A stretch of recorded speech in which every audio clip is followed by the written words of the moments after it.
오늘 말씀은 에베소서 4장 17절에서 24절 말씀입니다. 에베소서 4장 17절에서 24절, 신약성경 314쪽쯤에 있습니다. 에베소서 4장 17절에서 24절 말씀을 봉독하겠습니다. 그러므로 내가 이것을 말하며 주 안에서 증언하노니 이제부터 너희는 이방인이 그 마음에 허망한 것으로 행함같이 행하지 말라.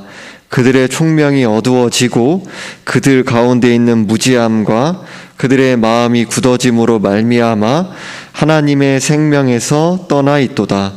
그들이 감각 없는 자가 되어 자신을 방탕에 방임하여 모든 더러운 것을 욕심으로 행하되 오직 너희는 그리스도를 그같이 배우지 아니하였느니라. 진리가 예수 안에 있는 것 같이 너희가 참으로 그에게서 듣고 또한 그 안에서 가르침을 받았을진데 너희는 유혹의 욕심을 따라 썩어져가는 구습을 따르는 옛사람을 벗어버리고 오직 너희의 심령이 새롭게 되어 하나님을 따라 의와 진리의 거룩함으로 지으심을 받은 새 사람을 입으라. 아멘. 기도드리겠습니다.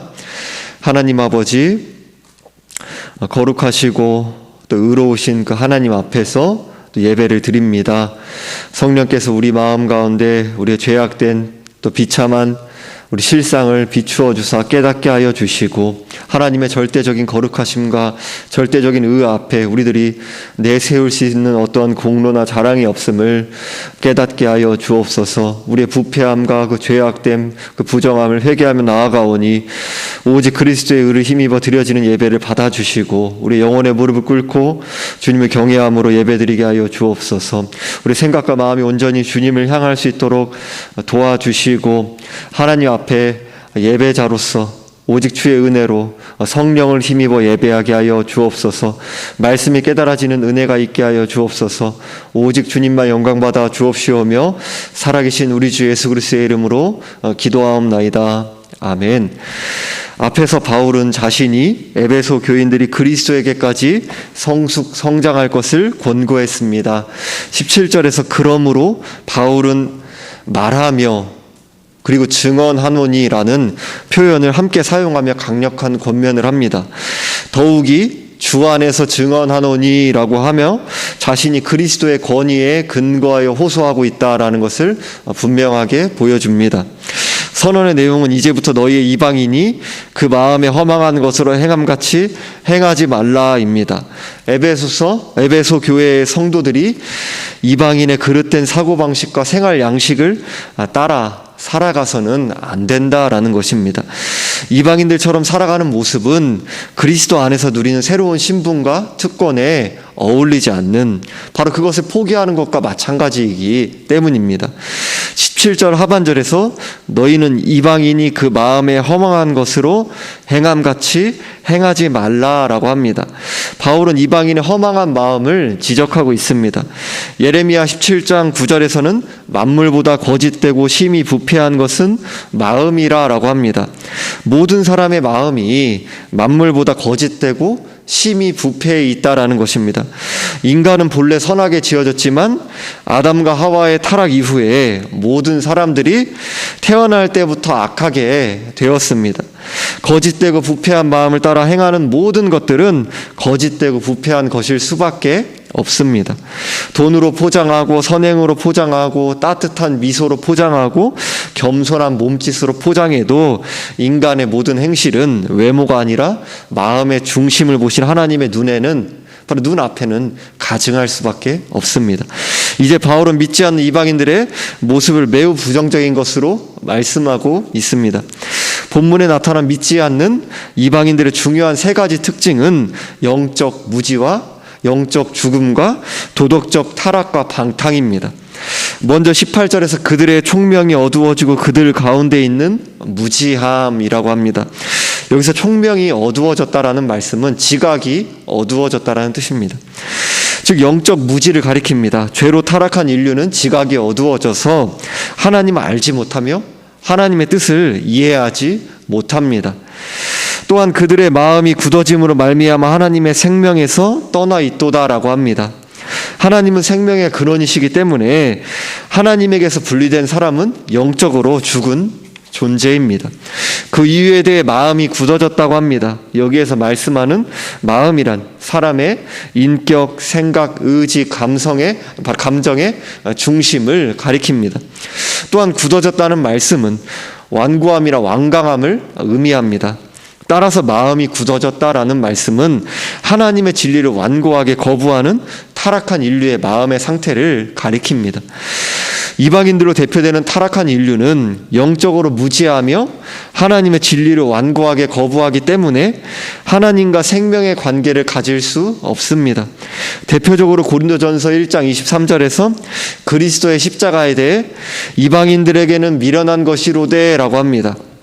이방인들로 대표되는 타락한 인류가 바로 영적 무지와 영적 죽음에 이어 19절에서 그들이 감각 없는 자가 되어 자신을 방탕에 방임하여 모든 더러운 것을 욕심으로 행하되 라고 말씀합니다. 감각 없는 자가 되었다라는 말씀은 수치를 느끼는 모든 감각을 상실했다라는 뜻입니다. 즉 이방인들의 도덕적 무감각을 뜻합니다. 총명이 어두워지고 마음이 굳어진 결과 이방인들은 자신들의 방탕에 내맡기면서도 아무런 수치를 느끼지 못하며 살아갑니다. 사회적 관습과 도덕까지 무시하고 무절제하게 쾌락을 추구하며 최소한의 도덕심과 분별력도 없이 무절제하게 쾌락을 추구하는 이방인들의 모습을 보여줍니다. 1세기에 살았던 로마의 정치가이며 철학자였던 세네카는 로마 사회의 모습에 대해 이렇게 이야기합니다. 제가 읽어드리겠습니다. 이것은 사나운 짐승의 사회입니다. 그러나 짐승은 서로 유순하며 자기 종족을 물어뜯지는 않습니다. 하지만 사람은 실컷 물어뜯습니다. 이 점에서만 사람은 말 못하는 짐승과 다릅니다 라고 표현했습니다. 로마 사회의 다수가 짐승만도 못한 모습으로 살아가고 있었다는 안타까운 기록입니다. 우리는 이방인들의 행함같이 행하지 말라라는 말씀 앞에 자기 자신을 돌아보아야 합니다. 오늘날 한국인들의 대다수의 생각과 삶을 지배하고 있는 것은 쾌락과 물질에 대한 탐욕입니다. 남들보다 더 많이 가지려는 욕심에 사로잡혀 수단과 방법을 가리지 않습니다. 손쉽게 돈을 벌려 하고요. 너도 나도 부동산 투기 뛰어들고 주식 투기, 도박, 복권 등으로 소위 대박을 꿈꾸기도 합니다. 이런 모습들 앞에서 나의 모습은 어떻습니까? 성경은 분명히 요행을 바라고 불로소득을 바라는 것에 대해서 그것은 죄악이다라는 그 관점을 가지고 있습니다. 혹시 나는 세상 사람들처럼 살고 있지는 않습니까? 성경적인 가치관에 따라 살다가는 사회에서 실패하고 낙오할까 두려워서 세상 사람들을 열심히 따라가고 있지는 않은가? 너희는 이방인이 그 마음에 허망한 것을 행함같이 행하지 말라라는 하나님의 말씀에 그 경고에 귀를 기울여야 합니다. 이방인들의 허망한 모습들을 적나라하게 밝힌 후에 바울은 20절에서 단호하게 말씀합니다. 오직 너희는 그리스도를 그같이 배우지 아니하였느니라. 바울이 3년간 에베소에서 사역하는 동안 상당수의 유대인들이 바로 유대인들과 이방인들이 그리스도인이 되었습니다. 그 후로 약 7, 8년이 지난 상황입니다. 에베소 교회의 성도들은 그리스도에 대해 배웠습니다. 그리스도를 배우는 것은 단지 예수 그리스도의 삶과 죽음과 부활에 대해 배우는 것에 그치는 것이 아닙니다. 지식적으로 그것을 아는 것에만 그치는 것이 아닙니다. 예수 그리스도의 인격과 삶에 대해 배우고 예수 그리스도의 제자가 되는 것입니다. 즉 그리스도를 배운 사람들은 예수 그리스도의 삶과 가르침에 나타난 가치와 삶의 방식들을 따라가야 합니다. 그리스도를 구원자이실 뿐만 아니라 주님으로 믿고 우리의 생각과 정서와 의지를 복종시키는 것이 참으로 그리스도를 믿는 것입니다. 그리스도의 말씀을 전인격으로 따르는 삶이 나타나는 것이 참으로 그리스도를 배운 것입니다. 믿지 않는 이방인들과 다른 하나님 나라의 기준들과 가치들을 받아들이고 일상생활에서 실천으로 나타나는 것입니다. 21절에서도 진리가 예수 안에 있는 것 같이 너희가 참으로 그에게서 듣고 또한 그 안에서 가르침을 받았을진대라고 합니다. 그 안에서 가르침을 받았다라는 말씀은 예수 그리스도 안에서 가르침을 받았다는 것입니다. 즉 그리스도를 전인격으로 믿는 신자로서, 그리스도와 연합한 존재로서 말씀의 가르침을 받았다라는 것입니다. 이어지는 22절에서 24절의 말씀은 에베소 교회 성도들이 그리스도 안에서 가르침을 받은 내용에 대해 말씀하고 있습니다. 먼저 22절에서 너희는 유혹의 욕심을 따라 썩어져가는 구습을 따르는 옛사람을 벗어버리고 라고 합니다. 옛사람에서 새사람이 되는 일은 단순히 행동을 달리하는 것을 의미하지 않습니다. 인간의 도덕적 결단이나 노력의 결과가 아니라 그리스도를 전인격으로 믿는 사람을 죄와 죽음이 지배하는 영역에서 의와 거룩함과 생명이 지배하는 영역으로 옮기는 하나님의 성령의 은혜로운 역사로, 전적인 하나님의 은혜로 이루어지는 일입니다. 옛사람은 죄로 타락한 첫째 아담과 연합하여 죄와 죽음의 지배 아래에 살아가는 그런 존재를 가리킵니다. 반면에 새 사람은 마지막 아담인 그리스도와 연합하여 의와 생명의 지배 아래에 사는 존재입니다. 다시 말해서 옛사람에는 회심하기 이전에 전 존재를 가리킵니다. 회심하기 전에 옛사람은 죄와 죽음이 지배하는 과거의 삶의 방식을 따라 사는 존재입니다. 유혹의 욕심을 따라 해서 유혹이란 거짓 또는 속임을 의미합니다. 또한 구습이란 과거의 삶의 방식을 가리킵니다. 옛사람은 과거의 삶의 방식을 따라 사는 존재이며 거짓된 욕심을 따라 도덕적으로, 영적으로 부패한 존재라는 사실을 보여줍니다.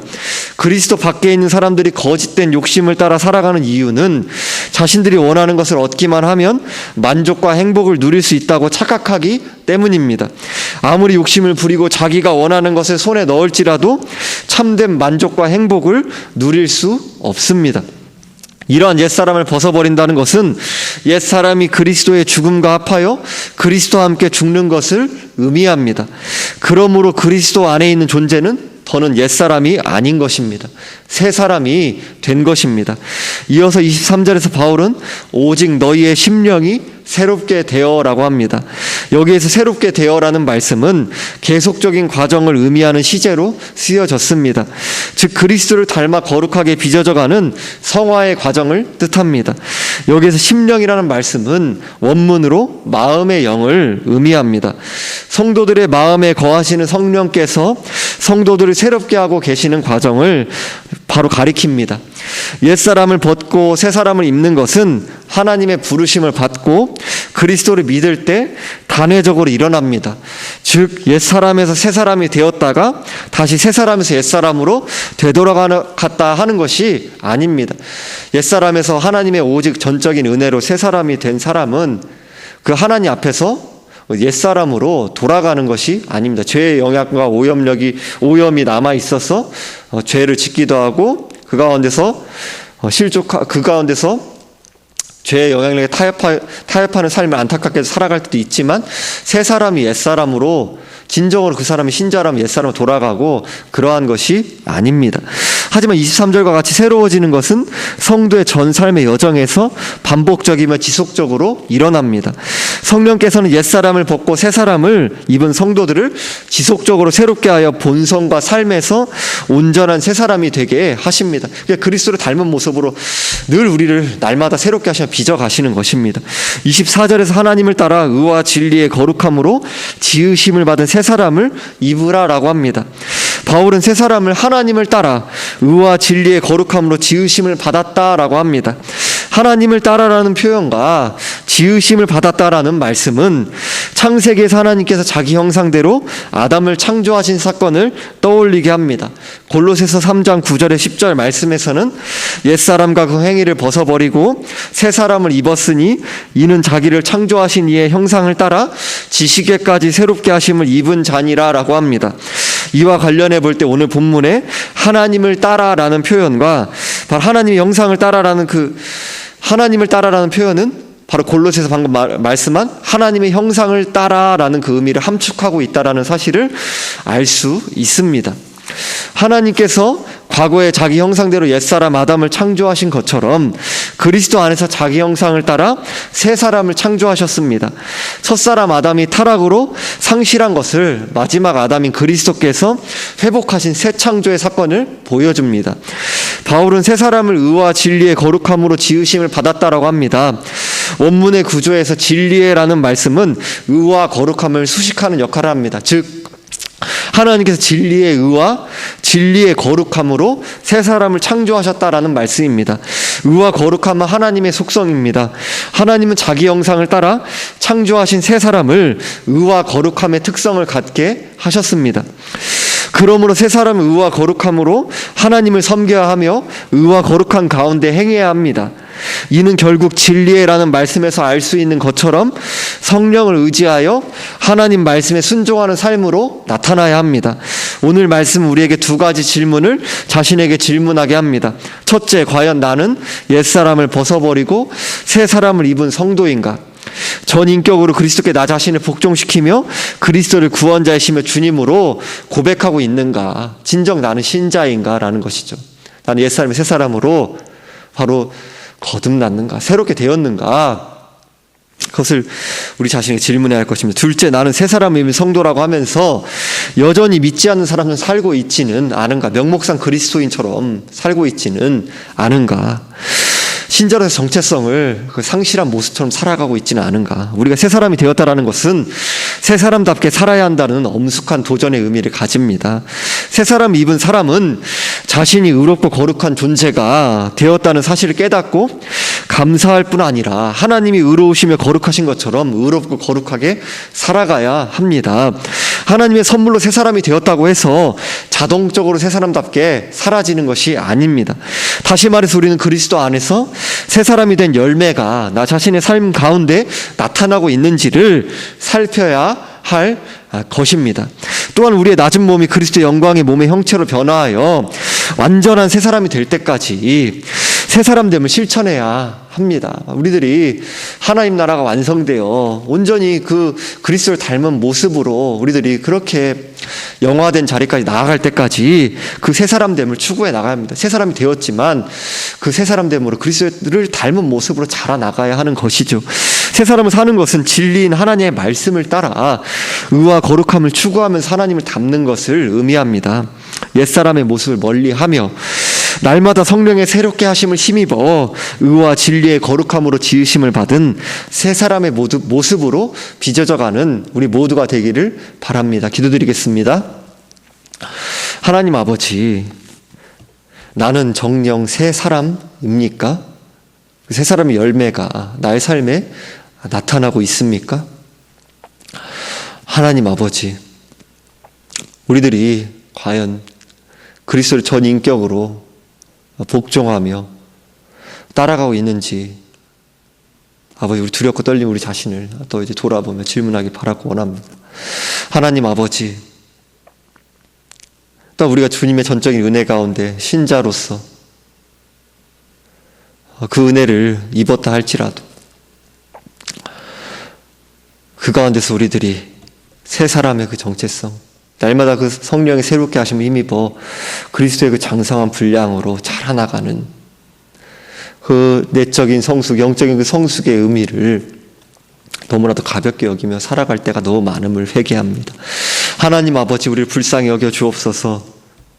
신자로 살아간다고 하면서 하나님 나라에도 한 발을 걸치고 세상 나라에도 한 발을 걸치면서 요행을 바라고 그렇게 나 자신의 탐욕을 위하여서 그 나 자신의 그 왕국을 세우려고 그렇게 살아가는 우리의 부패한 속성이 우리 죄악된 마음에 깨달아지게 하여 주옵소서. 하나님 아버지, 그 길이 멸망의 길, 사망의 길, 죄악의 길, 하나님으로부터 멀어지는 그 길이라는 사실이 우리 안에 그 두렵고 떨림은 다가오기가 없어서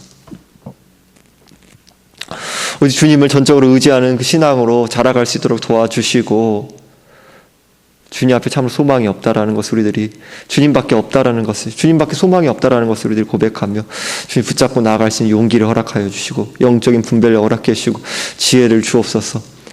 의와 거룩한 그 자체이신 그 주님을 닮아 의와 거룩의 삶을 분투해 나갈 수 있도록 성령이여 도와주옵소서. 옛사람의 모습, 마치 그 구원받기 전에 이방인과 같은 그 영적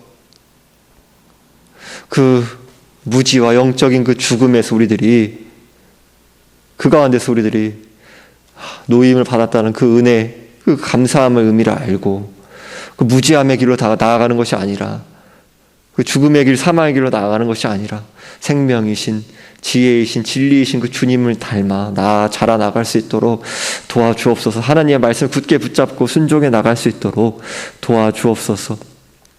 우리 일상의 삶 가운데 하나님 말씀을, 의와 거룩의 그 하나님의 성품이 우리 가운데 드러날 수 있도록 주여 우리들이 그러한 분투를 해나갈 수 있도록 도와주옵소서. 이방인의 그 방탕함과 도덕적인 그 무절제함 가운데 우리들이 그러한 죄악으로 나아가지 않도록 도와주옵소서.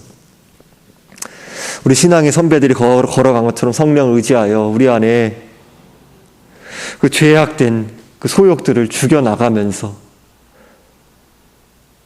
주님 앞에서 우리들이 날마다 그 죄 죽음의 의무를 실천하는 것, 안일함, 그 방임함에 가지 아니하고 날마다 주 앞에 주님에 의지하여 주님 앞에서 우리들이 주님을 의지할 수 있기를 간구하고 그 죄 죽임의 의무로 나아가지 아니하고 우는 사자가 주리를 넘어뜨리라는 그 사단의 유혹 가운데 우리들이 얼마나 그렇게 안일하게 살아가고 있었는지를 깨닫게 하여 주옵소서.